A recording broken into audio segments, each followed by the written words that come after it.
यह बात कितनी सच है कि चांद एक नेचुरल सैटेलाइट है, लेकिन एक मैकेनिकल सैटेलाइट है, वह भी छोटा नहीं, बहुत बड़ा सैटेलाइट।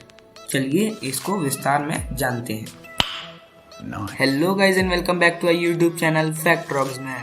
सो गाइज, अगर आप नहीं जानते हैं चांद के बारे में कुछ अनोखे रहस्य जो कि चांद से जुड़े हुए हैं, तो चलिए वीडियो को शुरू करते हैं। सो गाइज, आप लोगों को इतना तो पता ही होगा कि चांद ने मानव इतिहास में एक बड़ी अहम भूमिका निभाई है। हमने चांद के आधार पर ही कैलेंडर बनाए, छुट्टियां बनाई और चांद और सूरज की वजह से ही हमारी धरती बैलेंस में रखती है। हम चांद के इतना करीब होने के बावजूद भी उसके बारे में कुछ ऐसे रहस्य नहीं जानते हैं। तो चलिए हम अपने वीडियो में आपको बताते हैं कुछ ऐसे रहस्य जो आपको नहीं पता होगा। तो चलिए वीडियो को शुरू करते हैं। 20 नवंबर 1969 को अपोलो मिशन के दौरान एक लूनर मोड 1 चांद पर छोड़ा गया था, जिसकी वजह से वह चांद से टकरा गया और वहां एक 30 फुट का चौड़ा गड्ढा बन गया और चांद पर भूकंप जैसी हरकत पैदा होने लगी। जब वह मूड 1 चांद की सतह से टकराया तो चांद एक घंटे की तरह बजने लगा, जैसे चांद पूरा खोखला हो। और नासा के साइंटिस्ट द्वारा यह रिकॉर्ड किया गया था और वह एकदम चौंक से गए थे, क्योंकि ऐसा तभी मुमकिन था जब चांद की सतह धातु की बनी हो और उसके अंदर पूरी खोखली हो, और वह पूरे 1 साल तक वाइब्रेट होता रहा, जिससे नासा के साइंटिस्ट बहुत चौंक गए थे।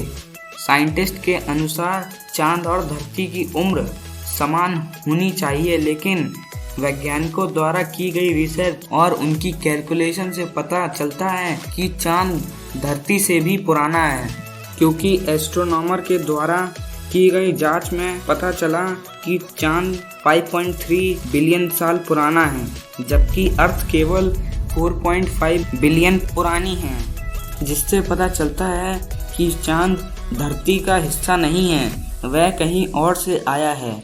चांद पर पाए जाने वाले पत्थरों में यूरेनियम 236 व नेपट्यूनियम 237 जैसे एलिमेंट पाए गए, जो पृथ्वी पर प्राकृतिक तौर पर नहीं पाए जाते हैं। चांद की सतह टाइटेनियम, यूरेनियम 236, नेपट्यूनियम 237 जैसे एलिमेंट से बना है, जिसको ज़्यादातर स्पेसशिप की बाहर की सतह को बनाने के लिए इस्तेमाल किया जाता है, जिससे सतह ज़्यादा तापमान और दबाव को सहन कर सके।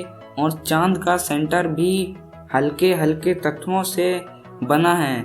इनका मतलब साफ साफ यही निकलता है कि चांद अपने आप नहीं बना, बल्कि इसको बनाया गया है।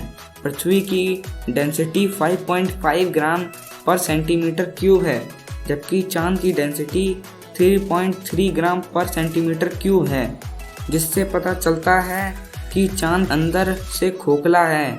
चांद पृथ्वी की ग्रेविटी क्षेत्र से बाहर है, फिर भी वह लगातार पृथ्वी की परिक्रमा कर रहा है और यह सर्कुलर पाथ पर परिक्रमा करता है, जबकि इसका इलेक्ट्रिकल पाथ होना चाहिए। वैज्ञानिक हैरान हो गए थे कि यह सर्कुलर पाथ पर बिना लड़खड़ाए कैसे चलता रहता है।